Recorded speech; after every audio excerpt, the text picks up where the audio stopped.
दोस्तों, भगवान शिव के बारे में ऐसा कहा जाता है कि भगवान शिव त्रिलोक के आदि और अंत के देवता हैं, जिनके आगे दुनिया की सभी शक्तियाँ असफल हो जाती हैं। लेकिन क्या आपको मालूम है आखिर भगवान शिव का जन्म कैसे हुआ था? उनकी माता कौन थी और उनके पिता का क्या नाम था? उन्होंने किससे अपनी शिक्षा प्राप्त की थी और किस किस को शिक्षा का दान दिया था? अगर नहीं तो चलिए, क्योंकि इस वीडियो के माध्यम से हम आपके इन्हीं सभी सवालों का जवाब देने वाले हैं, इसलिए प्लीज इसे स्किप किए बिना एंड तक जरूर देखना। दोस्तों, आज सबसे पहले भगवान शिव के जन्म से जुड़ी पहली कहानी यानी शिव पुराण की एक लोकप्रिय कथा के बारे में बताने वाले हैं। शिव पुराण के अनुसार भगवान शिव को स्वयंभू माना जाता है, जिसका मतलब होता है कि भगवान शिव का जन्म स्वयं ही हुआ था। यानी कि इससे एक बात तो साफ हो जाती है कि ना ही भगवान शिव की कोई माता है और ना ही उनके कोई पिता हैं। इसी कारण से भगवान शिव पंच तत्वों से भी परे हैं, जिस कारण से इन्हें मृत्यु का भी कोई भय नहीं है और इनकी मृत्यु कभी नहीं हो सकती। पर अब बात करते हैं विष्णु पुराण में बताई गई भगवान शिव के जन्म से जुड़ी हुई एक और कहानी के बारे में। विष्णु पुराण में बताया गया है कि भगवान विष्णु के माथे से निकलने वाले तेज के कारण भगवान शिव की उत्पत्ति हुई थी और उनके नाभि से निकलते हुए तेज से कमल पर विराजमान ब्रह्मा जी का जन्म हुआ था। मगर दूसरी ओर भगवान विष्णु के जन्म के बारे में शिव पुराण में बताया गया है कि एक बार की बात है जब भगवान शिव अपने घुटने मल रहे थे और उनके घुटनों से निकलने वाले मैल से भगवान श्री विष्णु जी का जन्म हुआ था।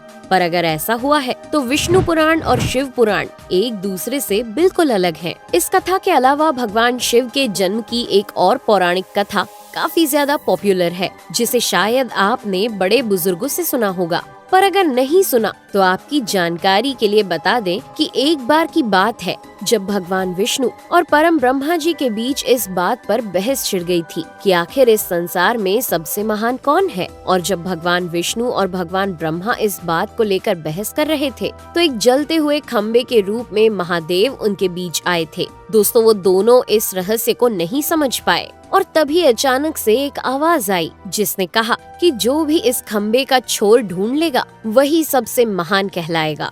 ऐसा सुनते ही ब्रह्मा जी ने एक पक्षी का रूप लिया और खम्बे का ऊपरी हिस्सा ढूंढने निकल गए। वहीं विष्णु जी ने वराह का रूप धारण किया और खम्बे का अंत ढूंढने निकल गए। बहुत देर तक खोजने के बाद भी दोनों में से किसी को भी खम्बे का छोर नहीं मिला और दोनों हार मानकर वापस आ गए। जिसके बाद भगवान शिव अपने असली रूप में आए और फिर भगवान विष्णु और ब्रह्मा जी ने ये मान लिया कि महादेव ही सबसे महान और शक्तिशाली हैं। इनसे बड़ी शक्ति इस दुनिया में कोई नहीं है। इसके साथ ही शिव पुराण में बताया गया खम्बा इस बात को दर्शाता है कि ना ही भगवान शिव जन्मे थे और ना ही उनका कोई अंत है। और एक कारण तो यही है कि भगवान शिव को स्वयंभू कहा जाता है, यानी भगवान शिव का अंत है ही नहीं, वे अमर हैं। अब हम बात करते हैं भगवान शिव से जुड़े एक ऐसे विषय के बारे में जो सबसे ज्यादा प्रसिद्ध है कि क्या भगवान ब्रह्मा भगवान शिव के पिता हैं? जी हाँ, इनकी ये कहानी लोगों के बीच काफी प्रसिद्ध है। तो आपको बता दें कि आखिर किस प्रकार भगवान शिव ने ब्रह्मा पुत्र के रूप में जन्म लिया था। इसके पीछे विष्णु पुराण की एक पौराणिक कथा है, जिसके अनुसार जब धरती, आकाश, पाताल या कहें पूरा यूनिवर्स जलमग्न यानी पानी में डूबा हुआ था, तब भगवान विष्णु के अलावा कोई भी देव या प्राणी इस संसार में नहीं था। तब केवल विष्णु ही जल सतह पर अपने शेष नाग पर लेटे हुए नजर आ रहे थे। जिसके बाद उनकी नाभि से कमल की डंडी पर ब्रह्मा जी प्रकट हुए और जब भगवान ब्रह्मा और भगवान विष्णु इस यूनिवर्स से संबंधित बातें कर रहे थे तब भगवान शिव प्रकट हुए, जिसके बाद ब्रह्मा ने उन्हें पहचानने से इनकार कर दिया। इस कारण से भगवान शिव रूठ गए और उनके रूठ जाने के कारण भगवान विष्णु ने उन्हें दिव्य दृष्टि प्रदान कर ब्रह्मा जी को भगवान शिव की याद दिलाई। जिसके बाद भगवान ब्रह्मा को अपनी गलती का एहसास हुआ और शिव से क्षमा मांगते हुए उन्होंने उनसे अपने पुत्र रूप में पैदा होने का आशीर्वाद मांगा। जिस कारण से भगवान शिव ने भगवान ब्रह्मा की प्रार्थना को स्वीकार करते हुए उन्हें ये आशीर्वाद दे दिया। लेकिन इसके बाद जब भगवान ब्रह्मा ने इस सृष्टि की रचना शुरू की तो उन्हें एक बच्चे की जरूरत पड़ी और तब उन्हें भगवान शिव का आशीर्वाद ध्यान आया। जिसके लिए भगवान ब्रह्मा ने तपस्या की और बालक के रूप में भगवान शिव उनकी गोद में रोते हुए प्रकट हुए। आपको बता दें कि ये भगवान शिव का एकमात्र बाल रूप है। जब भगवान ब्रह्मा ने उनके रोने का कारण पूछा तो उन्होंने बताया कि उनका कोई नाम नहीं है। तब भगवान ब्रह्मा ने भगवान शिव का नाम रुद्र रख दिया, जिसका मतलब होता है रोने वाला। पर इसके बावजूद भी भगवान शिव चुप नहीं हुए, इसलिए ब्रह्मा ने उन्हें दूसरा नाम दिया। पर शिव को वो नाम भी पसंद नहीं आया और फिर भी वे चुप नहीं हुए।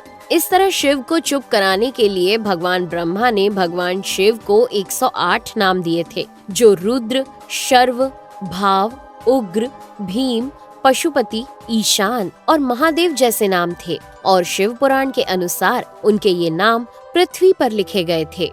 इसके बाद बात आती है श्रीमद् देवी महापुराण की। तो श्रीमद् देवी महापुराण में भगवान शिव की माता और पिता के बारे में बताया गया है। श्रीमद् देवी महापुराण के अनुसार देखा जाए तो एक बार जब भगवान नारद जी ने अपने पिता भगवान ब्रह्मा जी से पूछा कि इस सृष्टि का निर्माण किसने किया है, साथ ही भगवान विष्णु, भगवान शिव और आपके माता पिता कौन है, तब भगवान ब्रह्मा जी ने नारद जी को त्रिदेवों के जन्म के बारे में बताया। जो बताया वो वाकई चौंका देने वाली बात थी। दरअसल उन्होंने कहा कि देवी दुर्गा और शिव स्वरूप ब्रह्मा के योग से ब्रह्मा, विष्णु और महेश का जन्म हुआ था। यानी प्रकृति का रूप लिए माँ दुर्गा ही हम तीनों की माता है और ब्रह्मा यानी काल सदाशिव हमारे पिता है। इसके साथ ही श्रीमद् देवी महापुराण में भी भगवान विष्णु और भगवान ब्रह्मा के बीच हुए झगड़े की एक कहानी मिलती है, जिसके अनुसार एक बार श्री ब्रह्मा जी और विष्णु जी में झगड़ा हुआ और दोनों में बहस छिड़ी हुई थी। तब भगवान ब्रह्मा ने कहा कि सृष्टि को मैंने बनाया है और मैं ही प्रजापिता हूँ, जिसके जवाब में भगवान विष्णु जी ने कहा कि मैं आपका पिता हूँ, क्योंकि आप मेरी नाभि से निकले हुए कमल से पैदा हुए हैं। और धीरे धीरे कर ये बहस बढ़ती गई। दोस्तों, इसके बाद इन दोनों का झगड़ा सुनकर सदाशिव वहाँ पहुँचे और उन्होंने कहा कि पुत्रों, मैंने ही तुमको इस संसार को बनाने और इसे संभालने के केवल 2 काम दिए हैं। इसी प्रकार मैंने शंकर और रुद्र को संहार और तिरोगति के कार्य दिए हैं। इसके साथ ही उन्होंने कहा कि मेरे 5 मुख हैं।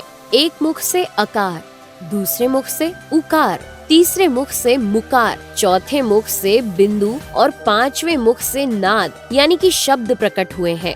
उन्हीं 5 को एक साथ मिलाकर देखा जाए तो एक अक्षर ओम बनता है, जिसे आज हम सभी भगवान शिव के मूल मंत्र के रूप से जानते हैं। इतना कहने के बाद भगवान ब्रह्मा और विष्णु दोनों ही समझ गए कि भगवान शिव से ज्यादा शक्तिशाली इस दुनिया में कुछ भी नहीं है और दोनों ने भगवान शिव को प्रणाम किया और चले गए। चलिए दोस्तों, अब जब आप भगवान शिव के बारे में इतना तो जान ही चुके हैं, तो क्या आपको पता है कि आखिर भगवान शिव ने किससे शिक्षा प्राप्त की थी और उनके गुरु कौन थे?